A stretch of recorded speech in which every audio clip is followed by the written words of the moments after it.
There was only darkness, except for the dim green light from the cheap battery trickle charger.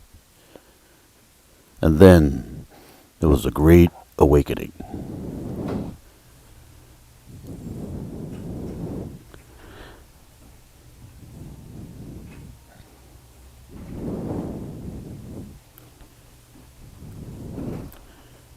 And a bright light shone across the land. Okay, morning everyone. Speaking of light, I want to do a little review here on Denali D2 lights. Wheel the bike out here and show them to you.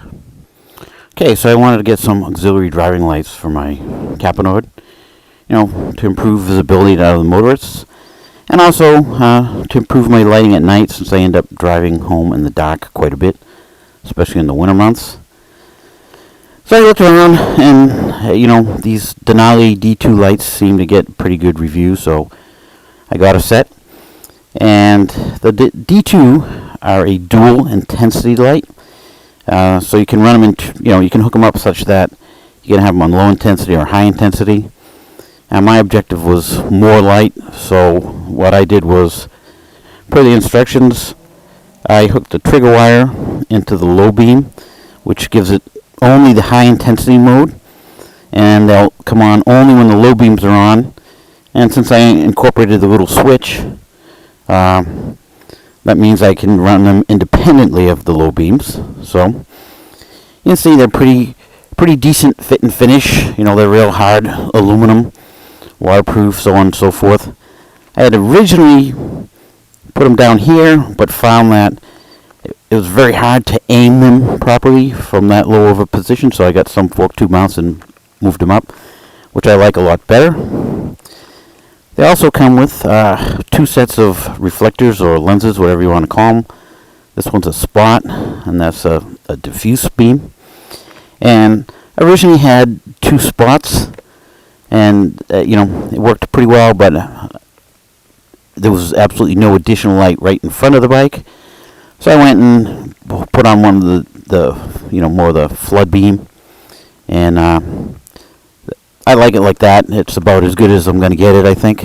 So they also have a pretty substantial, you can see it here, this is a wiring harness. This one's actually for a D4, which I'm going to install on my BMW. But it is very similar to that, and it's pretty beefy. You got to do a little bit of work to get it tucked away. So let's turn the bike on.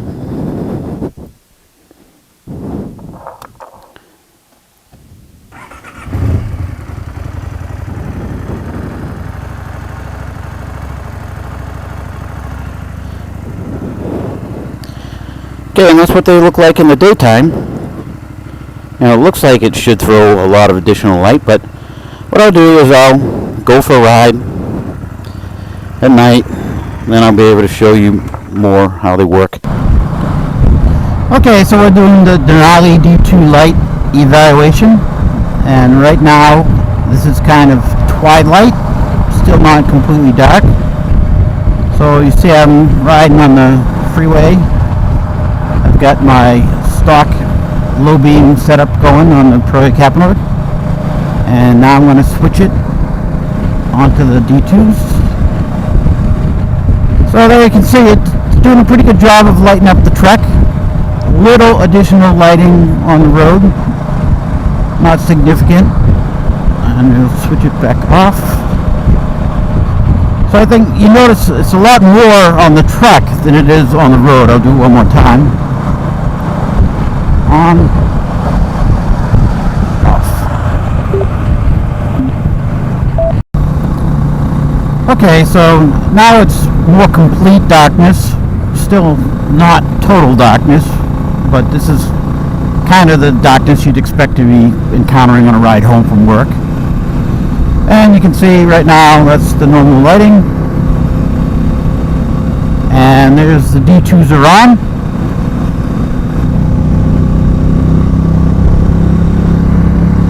D2s are off.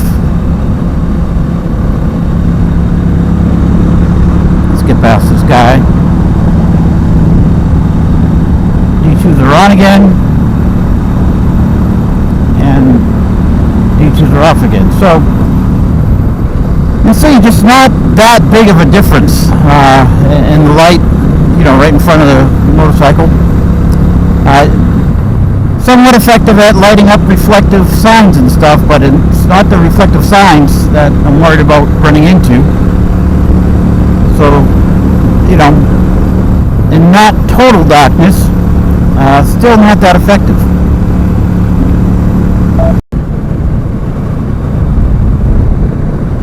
Okay, once again, no D2s. D2's on. D2's off, and you can see the impact on the sign far up ahead. There you go. On. Off.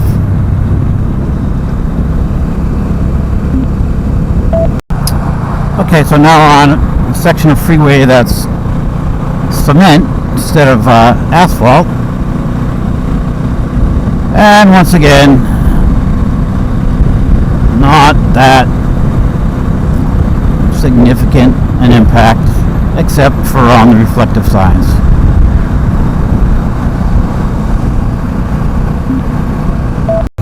Okay, count up here in just a bit. There's a little section of road which is about as close to total darkness as you'll get in this neighborhood, right up here around the bend, and we'll take a look at it under those circumstances. I think I have someone coming up behind me, so I don't know how long a shot we'll get.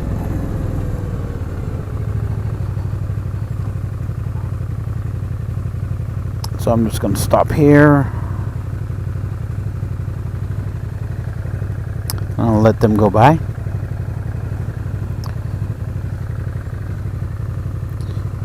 Okay, so there you have neutral if I can. I'm in neutral. So you have stock lights, D2s, stock, D2. So it does make a big difference. Here, a little bit better, but this is pretty close to, like I said, total darkness. I'm going to go ahead and re-aim them a little bit.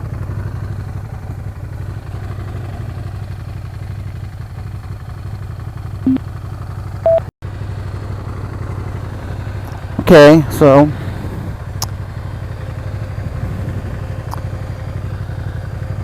I've aimed them down a little bit.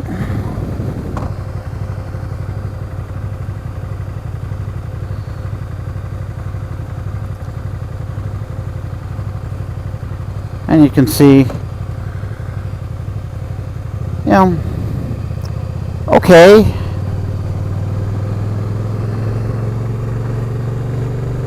Off, on. Okay, so I guess the verdict here is near total darkness and a lot of things on the side of the road to illuminate. I think the aiming may have made it a little bit better, but not significantly so.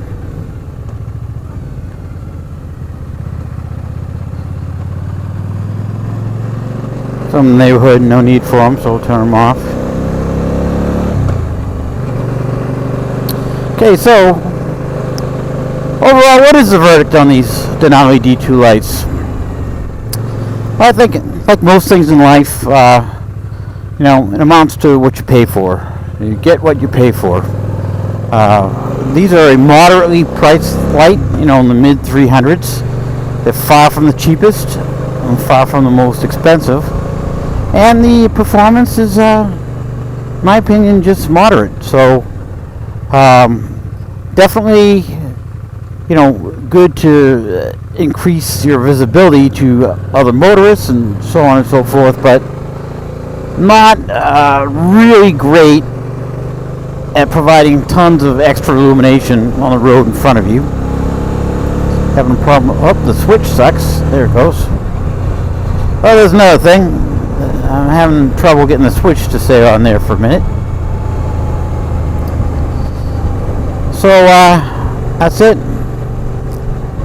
That's the Denali D2 lights from Twisted Throttle. I'm rating them as kind of just okay, not fantastic. Now, another thing I think that makes a big difference is how good the stock lighting on your bike is. The Capanoid has pretty decent lighting, right? It throws a fair amount of light, so it's hard for the Denalis to make a big difference. Now, if I threw these on my Husky 250, I'm pretty sure it'd be like a 500% improvement. So, that's also a factor, that you have to consider. But I personally don't think they're powerful enough to become your main headlight by any stretch of the imagination. So, there you have it. Okay, so for what it's worth, here's the totally meaningless garage door test.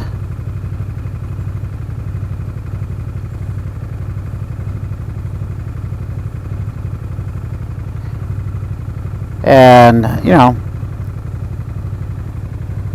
garage door test always looks impressive, but you got to consider you're going up against a bright white garage door, which is going to light up pretty good and doesn't really reflect, what you're going to be seeing out on the road.